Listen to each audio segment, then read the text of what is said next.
আসসালামু আলাইকুম। খুবই মুখরোচক একটা সবজির রেসিপি আপনাদের মাঝে আজকে আমি শেয়ার করব।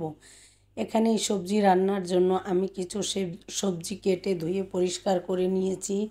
1 কাপ পরিমাণ বাঁধাকপি, ফুলকপি 1 কাপ পরিমাণ, সিম 1 কাপ পরিমাণ, পেঁয়াজের কালি 1/2 কাপ পরিমাণ, গাজর 2টো কেটে ধুয়ে পরিষ্কার করে দিলাম 2টো তেজপাতা, একটা বড় পেঁয়াজ কুচি দিয়ে দিলাম, এখানে 4টা কাঁচা ঝাল ফালি করা দিয়ে এখানে দিয়ে দিলাম 1/2 টেবিল চামচ পরিমাণ হলুদের গুঁড়া, স্বাদ মতো লবণ দিয়ে দিলাম, আদা রসুন বাটা 1 টেবিল চামচ পরিমাণ, আর সামান্য একটু পানি দিয়ে হাতের সাহায্যে খুব ভালোভাবে মশলার সাথে সবজিগুলোকে মাখিয়ে নিলাম।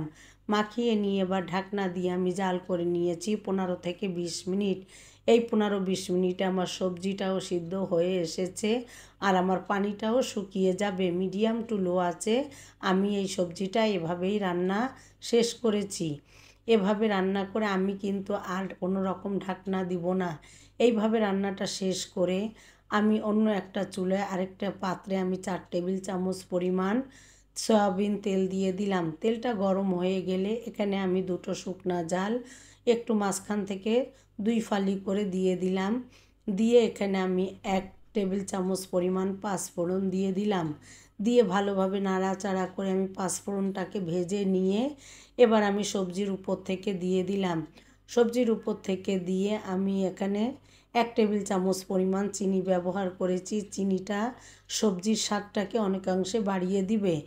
আমি এবার নাড়াচাড়া করে ঢাকনা দিয়ে ঢেকে রেখে দিব 10 মিনিট। চুলাটা অফ করে এখানে আমি কিছু ফ্রেশ ধনিয়া পাতা দিয়ে দিলাম। আপনারা চাইলে এটা বাদ দিতে পারেন, আমার কাছে ছিল তাই আমি দিলাম। এবার আমি ঢাকনা দিয়ে রেখে দিয়েছি চুলার উপরে 10 মিনিট। 10 মিনিট পরে আমি পরিবেশন করে আপনাদের দেখিয়ে দিচ্ছি। খুবই ঝটপট, যারা হালকা মশলায় সবজি খেতে পছন্দ করেন তারা এভাবে আমার এই রেসিপিতে রান্না করে খেয়ে দেখতে পারেন। এই সবজিটা পোলাও, সাদা ভাত, রুটির সাথে কিন্তু অসাধারণ।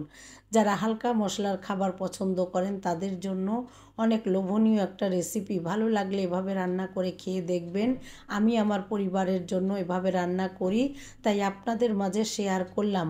ভালো লাগলে সাথে থাকবেন, লাইক কমেন্ট শেয়ার করবেন, আমার জন্য দোয়া করবেন। আমিও আপনাদের জন্য অনেক দোয়া করি, সুন্দর সুন্দর কমেন্টসের জন্য আমি অনেক উৎসাহ পাই।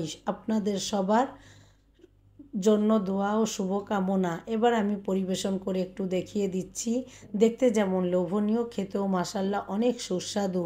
ভালো লাগলে সাথে থাকবেন। সবাই অনেক বেশি ভালো থাকবেন। সবাই সবার জন্য দোয়া করবেন। আল্লাহ হাফেজ।